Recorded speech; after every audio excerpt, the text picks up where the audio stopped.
Hi, this is Jim Gibson with Business Sense Podcast. Thank you for watching today. Really appreciate it. And in this podcast, we talk about all things that concern business and management, how to start a business, how to run a business. Also, if you're not thinking of starting or running a business and you're not an entrepreneur, that's fine, because we're going to talk a little bit about how to get ahead as an employee in a business. And that's what this podcast is about. My background is 30 years running a IT company, a very successful and profitable IT company.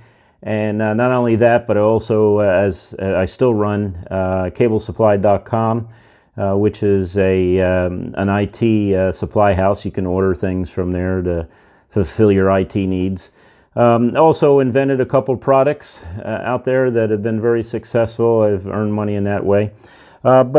I'm also a former Marine Corps captain. Learned how to manage people and lead people. There is a difference between the two, and we'll talk about that sometime in the future. And you need actually a little bit of both. People say, well, you shouldn't be a manager, you should be a leader. Well, you need to be a manager and you need to be a leader, but we'll talk about that in the future. Also have a master's in business administration. And so a lot of people, look at me and say, well, what does this person know and everything else. So I got a lot of experience in managing teams and managing people, of building organizations out of nothing, starting with no one and just designing it on paper and working it from there. So I hope this will be good information for you. If you're an entrepreneur and you want to start a business, I'm going to give you some ideas. I'm going to give you some thoughts. I'm going to talk about some things that affect you each day, and some ideas, how I solved a lot of problems. So that's pretty much the intro. Let's talk about today. Your viewpoint of money. I know that sounds really strange, viewpoint of money. Everybody wants more. That's one thing for sure. But I tell you what, not everybody wants more. Some people are happy with what they have. Some people feel like they're victims because they don't have enough. And it goes on and on. And money is a big subject thing. In fact, if you look in the Bible, it's probably one of the big topics in the Bible, especially Proverbs. Proverbs has a ton of really great ideas about money management, investing, things like that. But your viewpoint on money is even it's subconscious about money. If you think, well, I got to make more and I have to work more and I have to make more money, but at the same time you feel money is evil and bad and everything else, it's going to affect your decisions. It's going to affect, how you make decisions. It's going to affect what you do. So you have to have a clear thought in your mind exactly about not just finances, but money itself. Okay, and we're going to talk about finances in another podcast and how to invest, things like that. I'm not going to give you investment ideas and things like that, but principles that you should be thinking about when it's time to invest your profits. And profits is not a curse word, as a lot of people believe it is. They think it's a curse word and that's it. But your viewpoint of money, how you view money, will affect how successful you are in business and whether or not you're going to remain in business, to be honest with you. So, when I was growing up, my mom would always say to me, Jim, money is the root of all evil. If you look at all the evil in the world, it all starts with money. And I'm telling you, it's not. It's the love of money. That's what the Bible verse says. It's the love of money that is the root of all evil. And love in the Bible means to put something first. And Proverbs has a lot about that. It doesn't actually use the phrase love of money. But it does talk about, doing the right thing when you have finances and things like that. But, another thing I always hear is the pie view of money. The pie view of money is that there's only so much, and it's cut up a certain way. And when people come in and they take a portion of that pie, that they don't leave enough for the rest of us, and that's just not fair. And they always hear the word fair. This is fair. This is fair. Usually when I hear the word fair, it's usually someone who wants your money and at the same time may not want to put in the effort or the time that it takes to actually earn their own money. But money is not a pie. There's no such thing as this pie. I could make billions of dollars and it does not subtract from your ability to make millions or billions also, because money value is created. And let me tell you how I view this, or how this is in real life in the free market. In the free market, you can come up with an idea, and if you come up with an idea that solves someone's problems, which hopefully if you want to be an entrepreneur, that's what you're looking at, solving someone's problems, being of service to someone. You see they're struggling and things like that. How can you make life better for that person? And that actually creates wealth. I think years ago, this is before my time, believe it or not, but the elevator, you used to have an elevator operator in the elevators, and you'd get on the elevator and he or she would close the gates, and then they would say, what floor do you need? And they would be a little handle that they would turn up or down, and it would cause the elevator to go up or down, and then it'd open the gates and they would say something nice to you and everything else.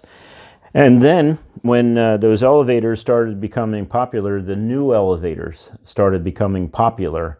Just pushing the buttons, the things that you're familiar with. When they started becoming popular and everything else, there was a big outcry. They said, look at all the elevator operators that are no longer going to be employed. There's going to be massive unemployment in America because of that. And that's the pie view, that you had an elevator operator, you had thousands of them or whatever. Now you bring automation in, and automatically what happens is these people lose their jobs. And they kind of think that these people just go out and just bum around and not do anything, and they starve and they die and fall into the ocean or something. But in reality, what they do is they go on to a more productive job. So this automatic elevator takes people out of the elevator operators out. Now, this is many, many years ago, before I was born, believe it or not. But the idea is here that the people who were complaining about elevator operators losing their jobs, they had a viewpoint that money supply or opportunities is a pie. And if you take too big of a piece of a pie, well, then no one else has money left. So if you're a billionaire at everybody else's expense. No one else could possibly be there. And yet you look at all the billionaires today. You look at Microsoft and Amazon and the people who started that and run it today, and they're all billionaires. But what are they providing to you? They're providing you a service. I mean, at any time you could stop buying Microsoft products. People lived for millennium without Apple and Microsoft products. So you can do it. You're the one that's paying the money for it, but when you buy the money and you buy the product, the software, it makes you more productive, and it makes your day easier. Washing machines made people's days easier. Elevators, automatic elevators freed people up from sitting there all day, running the elevator up and down for you. It's kind of strange. I went to Sacramento a couple years back, and I walked in the elevator and I went to push a button, and a lady said, "No, don't touch that button." And I said, "Why?" She goes, "That's what I'm here for. What floor do you want to go to?" And she went and pushed that button. And I thought, wow, that is really dumb. But that's a viewpoint of a lot of people that, that progress, that money, it's all pie, and if you take more of the pie, there's less for other people. And it's just simply not true. If you provide a product, or you provide an opportunity, or you provide things like that, a service to people, you make money. But something else you do? They have a benefit from that. They benefit from that. And they become more productive. So overall, the whole community is more productive. The whole culture is more productive because of these products. And yes, someone makes money at it. Why would you not want someone to make money out of it? I mean, why? Think this thing through. They make too much. They're greedy. And we'll talk about greed in the next couple videos. I'm going to talk about that and how that's a different viewpoint. You'd be surprised what greed really is. Sometimes it's on the other shoe, on the other foot, the shoe on the other foot, something like that. But anyway, when you're thinking about money or making money or becoming wealthy, Just because you become wealthy doesn't mean that you've taken away something from someone else. I made nice money while I ran an IT company, but I also provided jobs for people, 15, 20, 25 people at one point. I provided them jobs. They paid mortgage on their houses. They bought vehicles. They put kids through school. They lived life. They went on vacation, things like that. Well, that was because my company created an opportunity for them. At the same time, I made money. And yes, I made more money than the average employee that worked for me. That's true. And it doesn't mean I'm greedy. It means I put out the risk.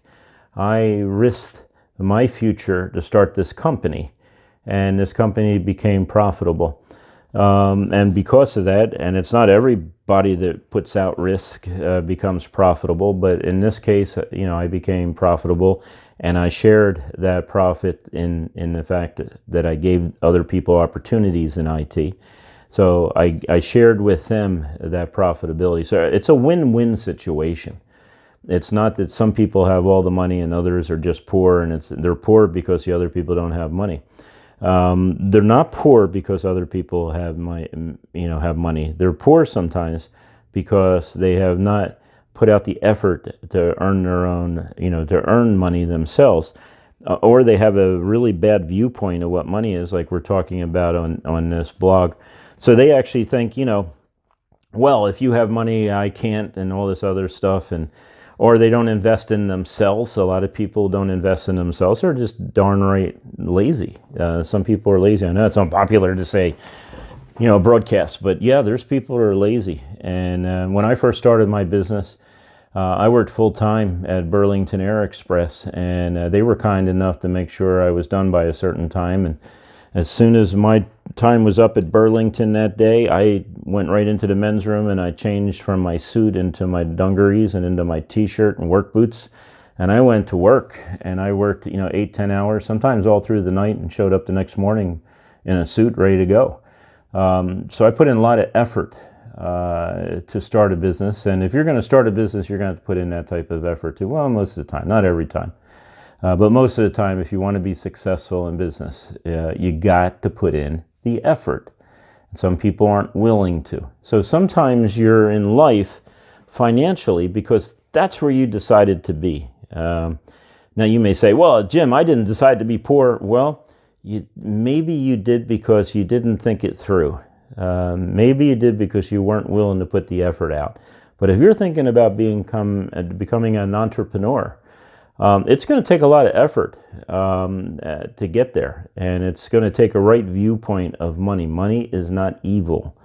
It's the love of money that is evil. When you put money above people, when you put money above your character and who you are and integrity and things like that, then it becomes the root of all evil. So love, remember, love in the Bible means to put something first. So if you put money first above who you are, above your character, above everything else, then you will fail in business. You really will. Because there's been times I did not make any money at all, but I still serviced my customers, still paid vendors on time. I still made payroll every single pay period. So that's some of the things. Let's see. I know when some people look at rich people, they say, well, they're the 1%ers and they suck up all the money. And this has been the theme through the time. But why not take the time to learn how you could become the 1%er? You're an American. No one's holding you back. Pick up a book, study a subject. Study business. I read at least one business book a month, at least one a month, if not more. I'm fascinated by other people. So when I hear about this person, I hear about Bill Gates, or some of the others that are billionaires, I don't sit there and say, oh, they're evil and they suck up all the money and everything else. No. What I do is I say, wow, how did they do it? Maybe I could learn how to do it also. This is an interesting concept here. I could learn to become a billionaire if I put out the effort in this, and I could end up, I don't know if I'd become a billionaire at this rate, but, I could better my situation and take care of my family better. Maybe, a lot more hard work, a lot more studying, wisdom, planning, asking people, other people who are successful, how they were successful. But don't hate people because they have money. It just doesn't get you anywhere, man. And yet you have opportunities also. So stop being the victim. You know, I always hear these people say, well, you know, my parents weren't rich. Well, I don't care, you know, and neither does anyone else care about your victimhood. They go, and then they move on in life. You know, so if you want to get ahead, stop being a victim, man, and put some work into it. You know, if you haven't finished high school, get a GED if you want to. I don't care. You don't have to have a GED. You don't have to have a college education to be successful in America. But you do have to have a product or a service that helps other people. And that's how you get ahead. So when you help other people, you save them time, you save them effort, you give them a product that they need, that helps their day go better, that helps them run a business, things like that. That's how you benefit in life. So stop being a victim. Stop hating people who are wealthy. Stop hating the one percenters. Just shut up and learn how they did it. Read a book. Read books. You got to read a lot of books, by the way. But I learned a lot, and every month I would say I learned something new in business. I learned something new in life. And that's how you do it. But you got to have a right viewpoint about money. It is a tool. You know, if you have a hammer, you can use a hammer to build a house. You can use a hammer to kill someone. So it's just a tool, and you treat it as a tool. You treat money as a tool.